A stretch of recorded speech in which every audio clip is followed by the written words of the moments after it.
Shalom, selamat pagi Bapak Ibu Saudara yang dikasihi Tuhan. Pagi ini kita akan membaca dan merenungkan firman Tuhan. Namun sebelumnya itu, mari kita berdoa. Bapa di dalam sorga, pagi ini kami akan membaca dan merenungkan firman-Mu. Kami mohon pertolongan Tuhan bagi kami. Urapilah kami, sehingga kami bisa mengerti dan memahami firman-Mu dengan baik, dan kami diberi sukacita untuk melakukan firman Tuhan di sepanjang hidup kami. Dalam nama Tuhan Yesus, kami berdoa. Amin. Saudara yang dikasihi Tuhan, firman Tuhan yang akan kita baca dan renungkan pagi ini dari kitab Ester pasal 3 ayat 5 sampai 6. Ester pasal 3 ayat 5 sampai 6. Demikian firman Tuhan. Ketika Haman melihat bahwa Mordekai tidak berlutut dan sujud menyembah kepadanya, maka sangat panaslah hati Haman. Tetapi ia menganggap dirinya terlalu hina untuk membunuh hanya Mordekai saja, karena orang telah memberitahukan kepadanya kebangsaan Mordekai itu. Jadi Haman mencari ikhtiar memunahkan semua orang Yahudi, yakni bangsa Mordekai itu di seluruh kerajaan Ahasweros. Tema renungan kita hari ini adalah sakit hati. Saudara yang dikasihi Tuhan, dalam kitab Ester, Haman orang Agag dijuluki seteru atau musuh orang Yahudi sebanyak 4 kali, baik dalam pasal 3 ayat 10, pasal 8 ayat 1, pasal 9 ayat 10, dan pasal 9 ayat 24. Mengapa Haman menjadi musuh orang Yahudi?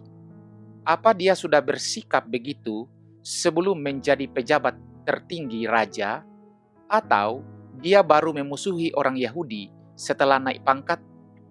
Menurut sebagian penafsir, Haman adalah buyut jauh dari Raja Agag yang hidup kira-kira 600 tahun sebelum zaman Ester.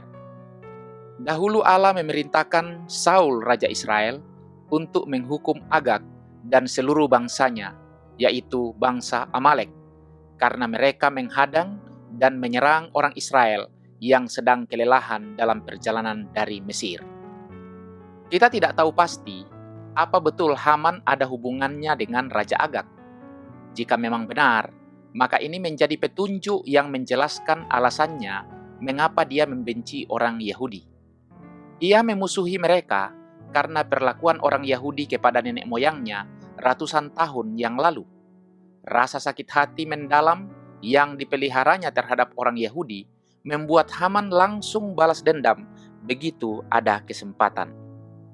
Saudara yang dikasihi Tuhan, sakit hati adalah sikap jahat atau rasa pahit yang disimpan dalam hati terhadap seseorang atau sekelompok orang.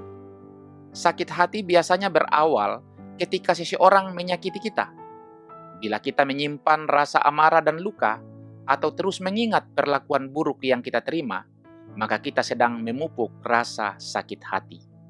Yang menyedihkan, ada juga rasa sakit hati yang kita warisi dari orang tua atau nenek moyang.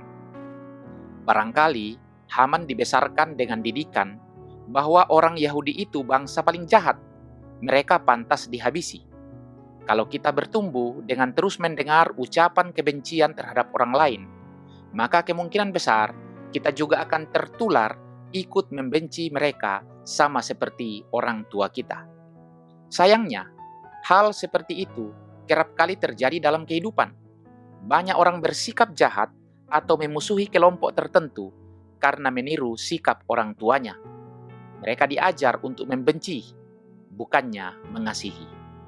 Saudara yang dikasihi Tuhan, bagaimana kita tahu kalau punya rasa sakit hati? Cara mengetahuinya adalah dengan memperhatikan isi pikiran kita. Pernahkah kita berpikir, misalnya, suatu hari nanti aku pasti membalas dia, atau aku senang kalau dia kena masalah, dan lain-lain. Pikiran seperti itu menunjukkan adanya rasa sakit hati. Lalu bagaimana caranya menghapus perasaan sakit hati itu? Pertama, pikirkanlah, sebetulnya apa yang sudah dia lakukan terhadapku? Biasanya setelah dipikirkan baik-baik, ternyata perbuatannya tidak sejahat yang kita bayangkan. Atau, seringkali sebenarnya kita mendendam karena terpengaruh cerita buruk dari orang lain yang belum tentu benar. Yang kedua, jikalau memungkinkan, bicarakan dengan orang yang kita benci tadi. Ceritakan pergumulan kita dan cobalah menyelesaikannya dengan saling mengampuni. Berikutnya adalah memulihkan hubungan. Berusaha berteman lagi. Janganlah saling menghindar terus. Mulailah bersikap baik kepada orang itu dan berbagi dengannya. Yang terakhir, namun yang terutama adalah serahkanlah masalahnya kepada Tuhan sepenuhnya dan tidak pernah menyimpan perasaan sakit hati. Amin. Marilah kita berdoa. Bapa di dalam sorga, kami bersyukur atas firman-Mu. Kiranya Tuhan menolong kami, sehingga kami bisa melakukannya di sepanjang hidup kami. Mampukanlah kami untuk menjauhkan sakit hati dalam hidup kami, biar kami hidup menyenangkan Tuhan, memuliakan Tuhan. Sertailah kami sepanjang hari ini, dengar kami yang berdoa dalam nama Tuhan Yesus Kristus. Amin.